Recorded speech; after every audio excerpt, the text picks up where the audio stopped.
Shalom, Yasharala. I want to give infinite honors to Yahweh, Yahweh Shai. I want to give double honors to our teachers, the apostles of Great Millstone, and salutation to you, sincere I can pushing this truth across the four winds. I came across this clip about Bush McWill, one of the last few interviews this guy gave. And what I've seen towards the end of his life, he was like Martin Luther King. Martin Luther King and him was like wicked niggas the vast majority of their life from what we seen on the TV. And towards the end of their lives, it's like a light bulb went off and they seen that they was tripping. All right? That last speech Martin Luther King got, he was like, he knew he was going to die. And he knew he had fucked up. He knew he had betrayed his people. And when I read this with Bushwick, he was just known for being a gremlin. When I was growing up, rapping about bullshit, killing his own people and selling drugs and shit. Now towards the end of his life, when you look at this interview, he was talking like somebody that with a rationale, talking with logic and reasoning. All right? And it just shows on this clip the deceitful of riches. He's going to get into how fame and the lust for money had his mind cloudy, and it just took any morale he had out of his system that his parents and his elders taught him coming up. And that's what riches do. That's what the lust of this world do. So I'm gonna press play without further ado and chime in and bring out scriptures throughout the interview. It's a decent interview. Of juice and Russian, mood and moment, but how could you forget your kids though? Yeah. How could you forget your mom and dad? You want me to tell you how? It's easy when you're living a fame life. Fame is a facade. Fame is a drug. Fame is a deterrent. You know what I mean? Fame blindsides you. Fame got you out of focus. You'll find yourself saying things to people that you never would have said to them before. Right. Because you just feel privileged and like you could do that. Right. You know? All right, and that's what this world does. All right, that's what Babylon does, man.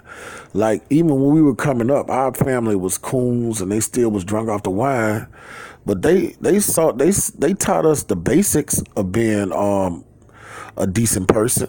All right, they taught us they taught us the law. Like even though they didn't know it, they tried to keep it. You know what I'm saying? They taught us don't steal from your brother. All right, love thy neighbor. Our parents taught us that don't bear false witness, don't lie. Okay, they taught us the basics, even though they didn't have according to knowledge, according to the scriptures. All right, but this world and the deceitful of riches and the lust of the flesh, when you chase after it and you get it, any morale that you have and you've been taught, it gets taken away from you. All right, and that's what this guy is talking about right now. He said it'll have you saying things to people you wouldn't have originally said. All right, that's what Western philosophy do, and arrogancy. The lust of riches bring in arrogancy, all right, and false pride, which the Most High says is one of the things he hate. Haughty looks. That's what the deceitful of riches do to you. It poisons you. It pollutes you. Let me bring out a precept. This is what happened to him. All right, this is Micah 2:10, I think. All right, this is Micah 2:10. Arise ye and depart, for this is not your rest. All right, it's talking about America and the philosophies that are pushed in America. Get rich or die trying. All right, get the American dream, which is to get rich, just have a lot of money.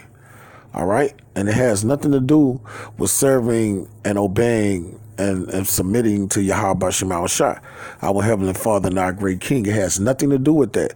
The vibration that this place pushes. All right, because it is polluted and it will destroy you. All right, this guy got destroyed. It polluted him.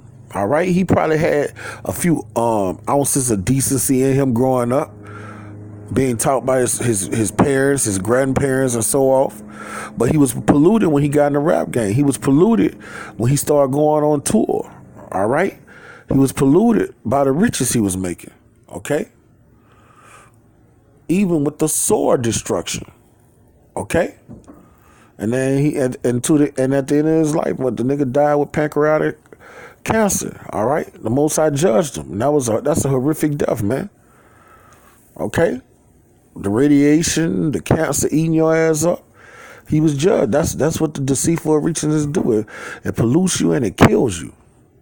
Saying it's like you walk in the mall and you name your own price and people go for it. I mean, how do you feel like you ain't some type of rap god? Right. You know what I mean? So you speaking about just that intoxication that comes with when you reach that level of fame. Reno, it's the seduction of the intoxication, my brother. Please get it right. Right. He said the seduction of the intoxication. All right? Hold on. Let me bring out that precept. I keep saying it. Let me bring it out. This is Matthew 13. I'm going to start at 22. I'm going to just go to the point.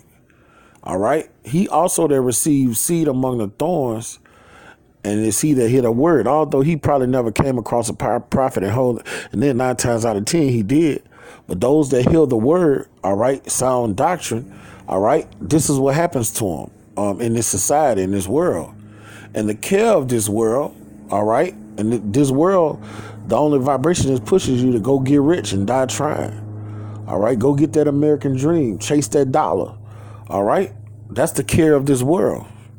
Business and commerce, all right? No spirituality. This world only pushes you how to be carnal and fleshly, okay? And the deceitful of riches, all right? That's what's going on with him. Talking about the seduction, all right? All right? The seduction. He was seduced by Babylon, all right?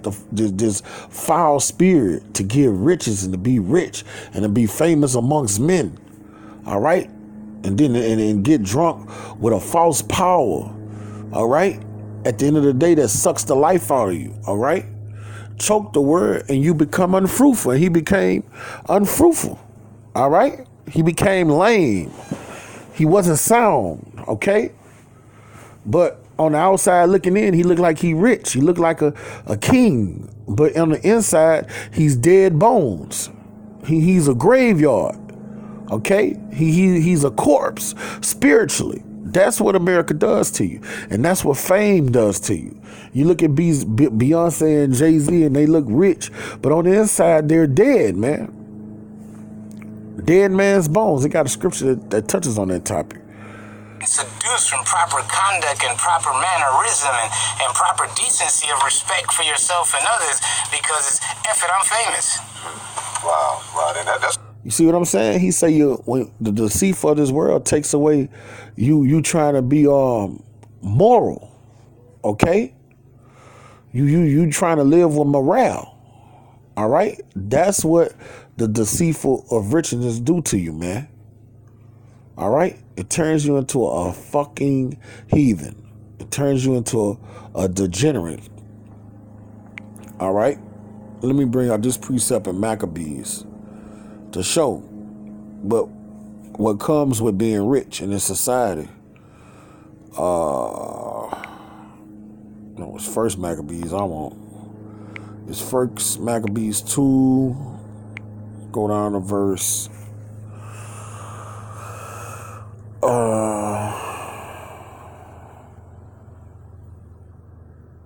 right, I'm gonna start at verse 17. This is First Maccabees 2 and 17.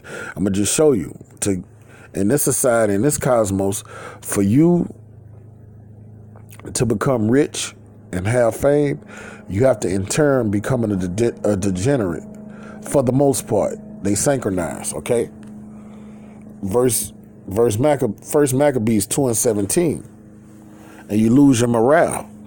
Then answered the king's officers and said to Matthias on this wise, thou art a ruler and an honorable and great man in this city, and strengthened with sons and acumen. Now therefore come thou first, and fulfill the king's commandment. All right. Now the king's commandment is to come eat pork. He was telling him to eat pork and lead his people astray. That's what the rappers do. They say for me to give you all this money, give you all these millions, all these women, all these jewels, you got to come forth and rap bullshit that will lead your people astray. Get on MTV and BET and YouTube and talk bullshit that the youth will listen to, and they'll think good is evil and evil is good. Push adultery. That's what they rap about. Push sleeping with another man's woman. Push selling drugs. Teach, rap about pimping. All right? That's what the deceitful riches do. What do you have to do to acquire those riches? Okay? And that's what this guy, Bushwick Bill, was talking about, man. You lose your decency. You lose your honor. All right? And that's what's going on in this scripture. He's coming to Matthias and telling him, look, I'm about to give you riches, but I need you to lead your people astray and do immoral things, all right? Which is in this scripture, eat pork and then lead the other people to eat pork, all right? Like as all the heathen have done, yeah, and the men of Judah also, all right? And such as remain in Jerusalem, so that thou and thy house be in the number of the king friends, and thou and thy children should be honored with silver and with gold and many rewards. All right, become rich. All right, now let's see what this guy wanted him to do to become rich. All right, to be in good case with the devil, with the king of that time, and get silver, gold, and his family be taken care of. All right. Then Matthias answered, speaking with a loud voice, though all the nations that are under the king's dominion obey and fall away everyone from their religion of their fathers and give consent to his commandments, yet will I and my sons and my brother walk in the covenant of our fathers. Yahweh forbid that we should forsake the law and the ordinances. We will not hearken unto the king's word to go from our religion, either on the right hand or the left. Now, when he had left speaking these words, there came one of the Jews in the sight of all to sacrifice on an altar which was at Modin. And now this is what Bushwick Bigelow did, all right? According to the king's commandment. That means he was going to come sacrifice pork, an abominable fucking beast in the Holy of Holies, all right? Which is an abomination, all right? But he was going to do it so he could become rich, so he could have all those rewards, all right? He was going to sell his soul for riches, okay? When Matthias saw, he was inflamed with zeal, and his reins trembled. Neither could he forbear to shew his anger and according to judgment. Wherefore he ran and slew him upon the altar. All right? But that's my point. What that guy did, the guy lost his integrity. The guy that was doing it was an Israelite. He lost his integrity, and he was ready to give it all away so he could live on a high horse, all right? Live the high life, all right? And that's what happened with these rappers. And that's what Bushwick Bill is admitting happened to him. It's a good point. A lot of people get bit by that bug because of the fact that we start out in this game from nothing. We just some cats off the street trying to rap. And like you said earlier, you're doing it so much for the love that once you start getting some traction and some juice and people start pointing at you, man, that's him. Hey, man, will you sign this? Hey, can I get your autograph? Can I take a picture? Then that is something that kind of takes you off your focus, and then years pass and you wouldn't know your business focus. And that happens to a lot of artists, man. We see that a lot. So, I mean, that's a great point. We got the legend. But think about it, though, right, Reno? It's not a new thing. If we really go back and look at hip-hop, Chubb Rock says, be nice, sign an autograph, make a new friend. That means it was common to watch people disrespect their fans. Like, they mean nothing, but they're the ones that bought the ticket to the show. He said if these kids don't go buy our records, we'll be has-beens. And plus butt naked. Yeah. He said we'll be has-been plus butt naked. Right. So sign an autograph, make a new friend, because these kids don't buy your record, you'll be a has-been plus butt naked. Yeah, no doubt. And you remember KRS-One song? Big cars, big rims, just out of here. Right. Last album was hot and you want 8, just out of here. That's right. You know what I mean? Why? Because you disrespected the fans. You had no decency about you. Yeah. You had an arrogance. You had a I'm above you and you are beneath me. Come on, man. But guess what? If they didn't buy your record, how are they beneath you? Yeah, no doubt. You see, and the Most High tell us in our law, even When you read, I'm about to get that to show you. See, he's speaking the law he's speaking the law, and he hasn't been taught the law. I'm gonna get that precept after I get this one. All right, this is how we're supposed to handle the poor of our nation. We're not supposed to get above them and say, I'm above you and you're beneath me. What these rappers do. All right. Let me find the scripture. I know it's over here in Leviticus. All right. Fuck it. I'm going to read the whole thing. Look, here we go. Leviticus 25:5. If thy brother, all right, a fellow Israelite, that's what Bushwick Bill is saying. These people buying our records. The majority of them poor who's buying it, the ones we're leading astray, who's buying our records, how we going to get over them? And with the money they're spending is the reason we becoming rich, all right? If thy brother be waxing poor and have sold away some of his possessions, and if any of his kin come to redeem it, and if any of his kin come to redeem it, then shall he redeem that which his brother sold. And if the man have not none to redeem it, and himself be able to redeem it, then let him count the years of the sale thereof, and restore the overplus unto the man whom he sold it, that he may return unto his possession. But if he is not able to restore it to him, then which is sold shall remain in the hand of him that brought it unto the year of Jubilee. And in the year of Jubilee, he shall go out and he shall return into his possession. This is how you deal with a brother that's poor, all right? You help him, all right? You help him. And if a man sell a dwelling house in a walled city, and he may redeem it with the whole year after it is sold, within a year, he may redeem it, okay? Hold on, I'm trying to get to the part. All right. I'm gonna skip down to verse 39. And if thy brother that dwell by thee be waxing poor and be sold unto thee, thou shalt not compel him to be a servant as a bondservant. That means you don't lord over him. You don't be like what what Bushwick just said. I'm above you and you beneath me. That's what this society teaches you to be. All right. The scriptures say you don't treat him as a slave. All right. You're helping him. Okay. But as an hired servant. All right, that means respect him. And as a sojourner, he shall be with thee, and he shall serve thee unto the year of Jubilee. In the year of Jubilee, his debts are canceled, and you send him away with substance, okay? Verse 41, and then he shall depart from thee, both he and his children with him, and he shall return into his own family, and unto the possession of his fathers shall he return.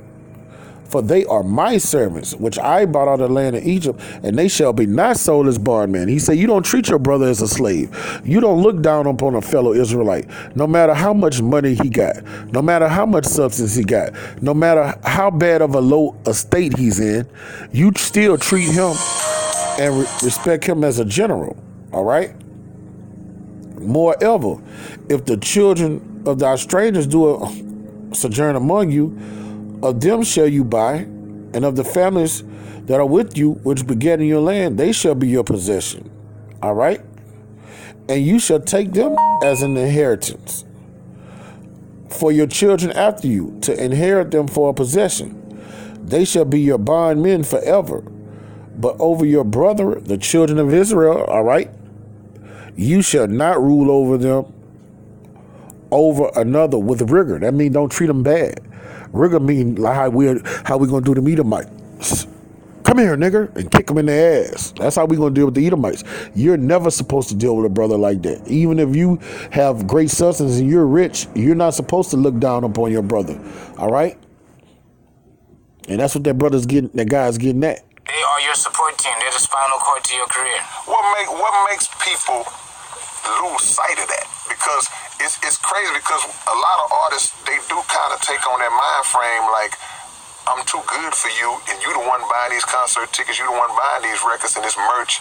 What is it that infects and poisons an artist's mind to make you want me to tell you what not it is, understand man? that, bro? I mean, in short, no pun intended, it's about the willingness, right? Right. Of, you see your aunt and her niece and a cousin come to the room and all get naked. You lose sight of the respect for family. Yeah, no. Because here's an aunt bringing a niece and a cousin. Right. I mean, literally. Right. To do whatever with anybody. Right. It's like, whoa. So you become, what is the word, numb? Yeah. You become numb, and once you become comfortably numb like Pink Floyd, then you become disrespectful because there is no boundaries of respect because you're not seeing self-respect from these people. And it's an entitlement, that kind of cloud of entitlement comes over you, right? Feeling like you're supposed to do this for me. Yeah, then all of a sudden it becomes a thing that you expect. Right. Instead of just respecting people and saying, nah, you ain't got to do all of that just to meet me. Right. I wasn't strong enough to say that. I wasn't bold enough to say it because I was being told that this is the rewards of reaping the fruits of my prosperity. Yeah. You know what I mean? No one told me, yo, put a check on your morals so your turpitude have balances. You was young too, though. Yeah, but no one, are you hearing me? You seeing what he's saying? He's speaking according to the law. That was unlawful sex. A woman brings her brings her niece to the room and her cousin and all of y'all seeing each other's nakedness, having orgies and stuff, all right? That's unlawful sex. But he said consciously he knew it was wrong, but the deceitful of riches and the rap game and black culture just deterred anything that he knew right from wrong. It just seared his conscience with a hot iron, all right? But you can see that he knew right from wrong, all right? And he was never taught it according to the scriptures. This is Romans 2:14. For when the Gentiles which have not the law, he never had the law. He never had a man of the Lord come teach him the truth of the scriptures. But by nature do the things contained in the law. But he knew right from wrong. You can hear him say that he knew he wasn't supposed to do it, but he felt, since everybody else was doing it, and he thought this was the prize of riches, which the world was polluting him. He knew right from wrong, but he got polluted by that world, by Hollywood. Okay, these things have not not the law, and are law unto themselves. He was a law unto themselves. He had some form of integrity. He had some form of understanding, and then the deceitful of riches of this world took it away from him. All right, and that's what happened to the vast majority of our people in this society. And I'm gonna leave out with this precept. It's my doggone mother calling. I gotta see what she wants. 1 Timothy 6:10. All right, and it reads, "For the love of money is the root of all evil." All right, and this is what destroys the vast majority of our nation, which while some have coveted after, they have erred from the faith and pierced themselves through many sorrows. All right, and that's what the love of money do. That's what the deceitful of riches do, man. It sends you in a downward spiral to the lake of fire. So with that, I'm going to give infinite honors to Yahweh, Yahweh Shai, double honors to the apostles of great millstone, and salutation to you, sincere Akim, Kwan Yasharala, Baba Ba.